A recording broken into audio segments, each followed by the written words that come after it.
Good morning, and I am confused. No, not really. Maybe I am. We'll find out here in a second. But before I do anything, I've got to have a little sherry coffee.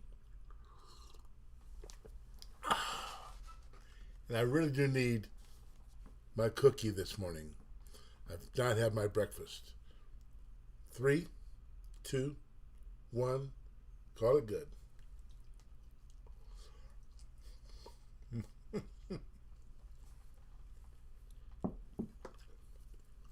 Now everything is right with the world. But am I confused? Let me see.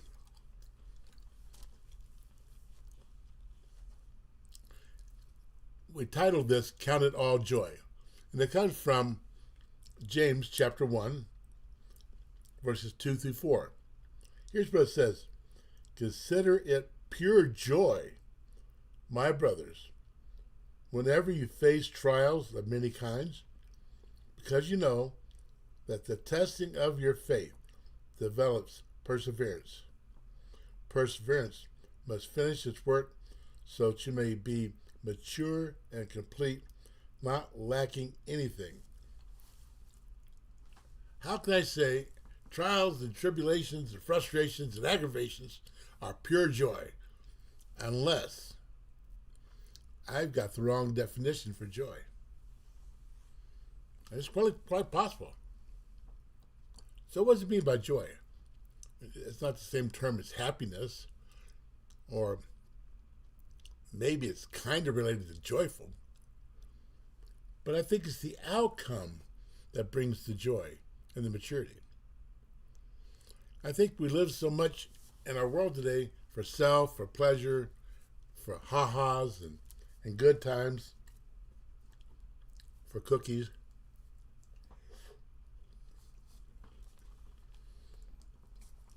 That we forget what the end game is.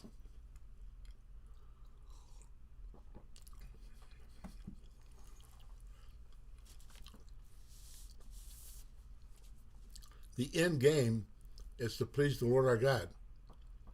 And to hear those words, enter in, my good and faithful servants. Now that's when pure joy will hit us. But our concept today is me. Not him. Can't be quite the same. Pure joy is when I serve the Lord. When I trust in the Lord with all my heart, lean not on my understanding, in all the ways acknowledge Him, and He will direct the path. It is nothing but pure joy when I get to the end of that path and realize just what He has done, and just where He's going, and just what He wants from me, and that I have somehow completed the task. Remember, the joy of the Lord is my strength. It doesn't say the joy I have in the Lord is my strength. No, it doesn't. God's joy is my strength. How do I please Him? Well, through acts of obedience and kindness and mercy. Be holy as He is holy.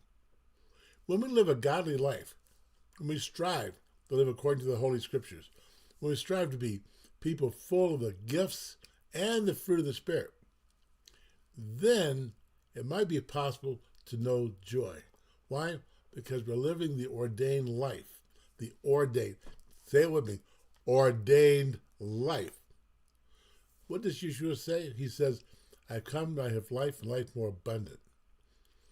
I think abundant life and joy may have something to do with each other. But if I look at this text again, consider pure joy, my brothers, when you face trials of many kinds. Because you know the testing of faith brings about perseverance. Perseverance. Is that the end product of joy? Strength, character, the ability to forge ahead, perseverance, non-quit, always succeed, even if it takes time. Maybe that is the fruit of the joy of the Lord in our life. Because I've known believers who hit a snag and they just throw their hands up. Heck with all this. Okay? I was just better sitting in the pew at the church. Come on, folks. Perseverance. could be the end product of joy. I know I've said this a number of times, but how many thousands of people run the New York or the Boston Marathon with only 100 normally crossing the finish line? I was in the Boston Marathon back in '63, and yeah. How far did you run? I got 4 blocks. Well, no, 4.5 blocks. What about the 21 miles? Perseverance doesn't determine if you're first, second, third, or fourth, or 19th, or 50th, or 100th. Perseverance is the intent to finish what we started, to finish this race we have in the Lord. It's so easy to want to quit, to somehow escape the burden or the load that we carry. I've known people in ministry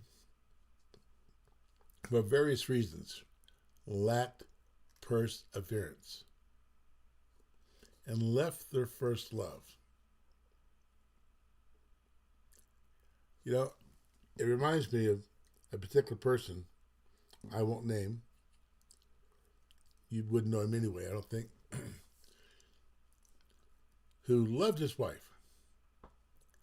And then she got cancer, and things began to change, so he up and left her. Where was the love? Where was the joy and the perseverance? No, I believe he was an emotional narcissist. And as long as she met a particular need in his life, it was good. I've come to serve. That's what my master says. I've come to serve, not to be served. Sometimes I do get served, but it is my purpose to be the server, not the served, if that makes sense. And sometimes it's real perseverance. Being the head of a synagogue, the leader of a synagogue, let me go ahead and tell you, it only happens by perseverance. When God gives a call, it's possible to fulfill it. When God called for the synagogue to be built in Pueblo, be raised up, might be a better term. We built it later on, but to be raised up, it took perseverance. Separating sheep from goats, wheat from chaff. But it's pure joy when I look at the act of obedience and what God, not Rabbi Michael, what God brought about. You see, all I can do is work. But God adds the increase. And without that, it's just vain. But I'm going to be honest with you. When I see the hand of God move, it's all joy. When I see God heal someone, it's all joy. When I see the lights go on in someone's eyes and finally accept and receive the Lord, it's all joy. There is joy in the service we have to the Lord. And that's just how it is. And so I think in many cases, the concept of joy means happiness, fun times. Aha, chuckles. And maybe it's my definition that's been wrong all these years. I'm too old to have something wrong all these years, but yet I continue to discover it. And discovering it brings about joy. Learning something new, joy. Watching the lights go on in someone's eyes, joy. Coming to an end of a road, joy. And sometimes joy is accompanied with a little sadness too. Today is my last day with our police department as a chaplain. Why is it coming to an end when you've enjoyed it so much? Because I expect something new is coming. We never retire from the Lord, but He has the right to change gears. I'll just be honest, I talk to God all the time. I'm asking, what is my purpose, Lord? The answer was simple. You're my workhorse. All right? Cool. He knows how much I can pull, how much I can lift. He knows how far I can drag the plow, so to speak. And just knowing I have purpose is joy. Knowing that joy is going to require some work. God expects production from me. I don't know about you, but He expects production from me. Well, actually, I think He expects it from all of us. Okay? Because it says, count it all joy when we're in trials. What? Trials? It has threefold purpose. The first thing, it separates the wheat from the chaff. Bam. Second thing, it creates perseverance within us. Bam. And the third, He receives a testimony through it as people watch you struggle. And they watch how you handle it. You might be weeping and crying all the way. But the testimony is His. So, count it all joy when life is rough. And count it all joy when life is not. In fact, joy is one thing we can be confident in if we understand its definition. Okay? Well, I've run my course for this morning. I still need to go fix my breakfast.